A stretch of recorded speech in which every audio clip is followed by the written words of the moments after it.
Hey everybody, Marty Mazzori here. It's Thursday, the 28th of December 2023 with a market snapshot for you.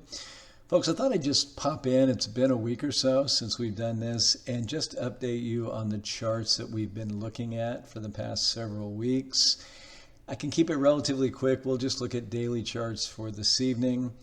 I've finally gotten through all 6 parts this year of our year-end message to clients. Those of you who aren't already subscribers to the written blog, if you're interested in kind of a deep dive into the economy, into global macro, and into markets, blog.pwa.net will get you there. Tonight I'm going to start with the 10-year yield. And I want to contrast, folks, where we are right now with where we were at the end of October, early November, when we were actually very short-term bullish on stocks and talked about what was a very strong setup for a pretty strong year-end rally in stocks, which is what we got. One of the things we looked at was the 10-year Treasury yield, and we were pointing to this very toppy look up here against bearish divergences on the 2 momentum indicators we use, the MACD and the RSI. And sure enough, it rolled over, and it rolled over hard. And as we got down here to the latter part of December, things started looking bullish again for yields, which the way equities are trading would have been bearish for stocks. But as we were having those conversations, I was telling you that, sentiment looks really strong here for a year-end rally. So these patterns, which weren't as compellingly bullish for yields as they were bearish up in here, or perhaps as bullish as they were back here, say in April, they were turning more and more bullish. However, low conviction that you should go, long yields or short bonds themselves or short stocks at that point.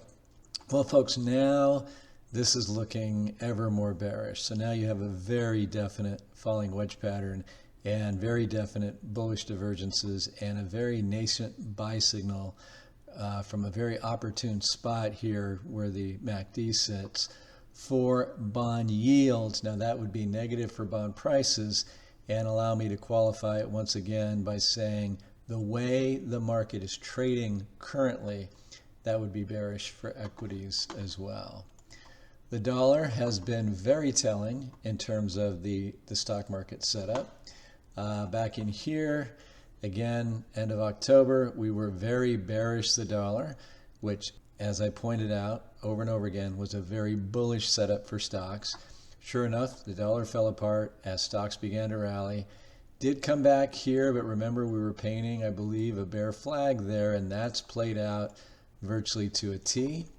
And but here we are with a much more bullish look here for the dollar as well. So yields and the dollar, as they often do, will go in tandem right here. So if we get that pop in yields, we're going to see a pop in the dollar. Both things are short-term negative for the stock market.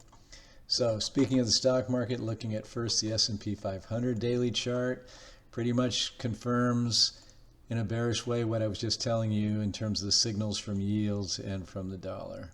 Rising wedge, for the most part, bearish divergence here, losing momentum on the MACD.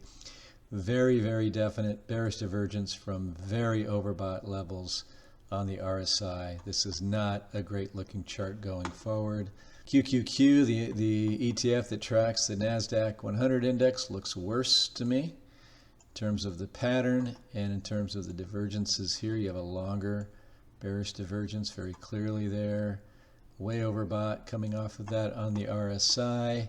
And then on small caps, Russell 2000 has had literally a rip your face off rally.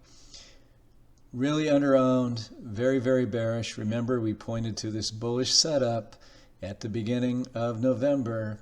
And wow, what a rally. This is essentially most of what I'm hearing when I listen to Bloomberg on some mornings from the pundits.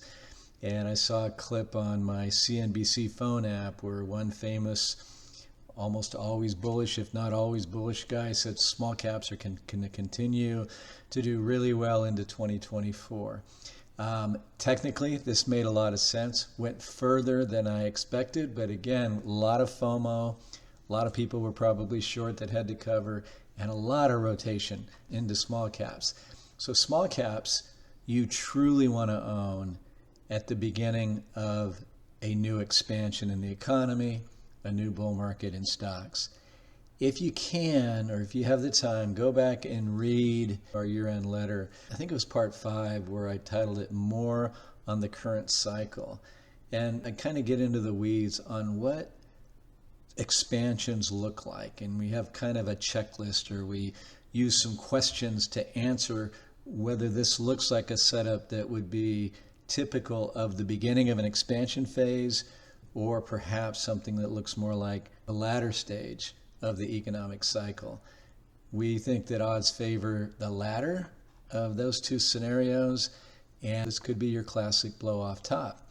We do have to entertain the notion, though, that it could be the stock market discounting what has been on balance a little bit better data of late. I read a fairly long tweet from an economist whom I respect, who basically said that the economy is in really, really good shape, and implied that 2024 could be special. So that is within the realm of possibility, no doubt.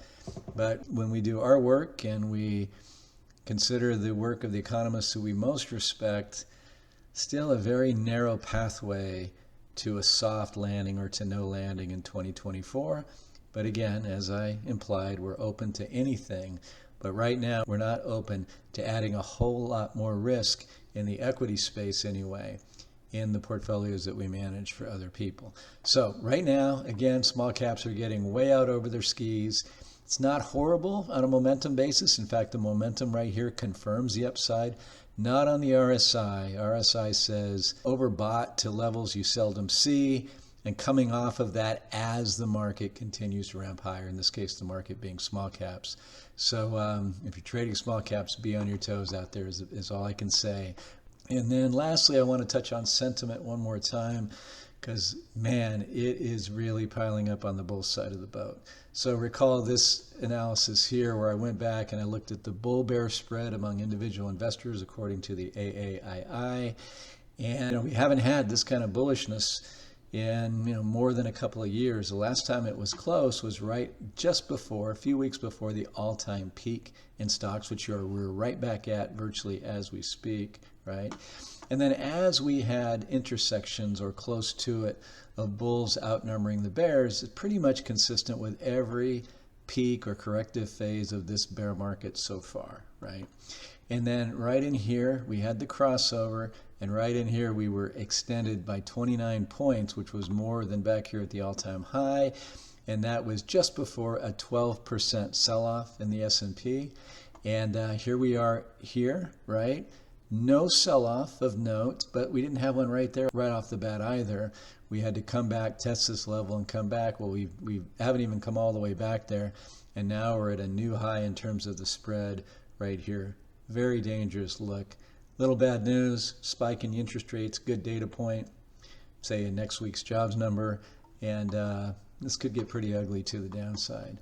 And then lastly, another component of our own fear greed barometers from Investor Intelligence. We pay for their data here, and as you can see here, the bull bear spread is at a very high 38.8, up from a week ago. That is the fourth straight difference in the caution initial danger zone above 30. The wider the positive spread, the higher the risk. It is now in the clear danger zone at above 35. And again, last time we were right in that neighborhood was right before a double-digit correction during the third quarter. So virtually all the stuff that I was very bullish about right in here before this big rally has flipped entirely on its head. Remember, back in here, we had bearishness way up there. Everybody was on the bearish side of the boat.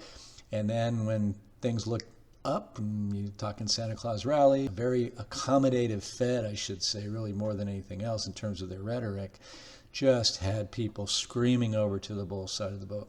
Well, as you're seeing here, folks, it works in both directions. So another trading day left in 2023. The next week's going to be interesting. We'll see if there's any sort of reaction or rotation coming into January.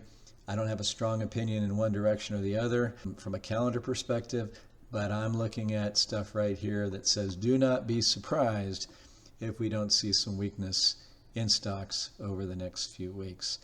I'll leave it there, folks. Appreciate you. Thank you as always for watching and listening.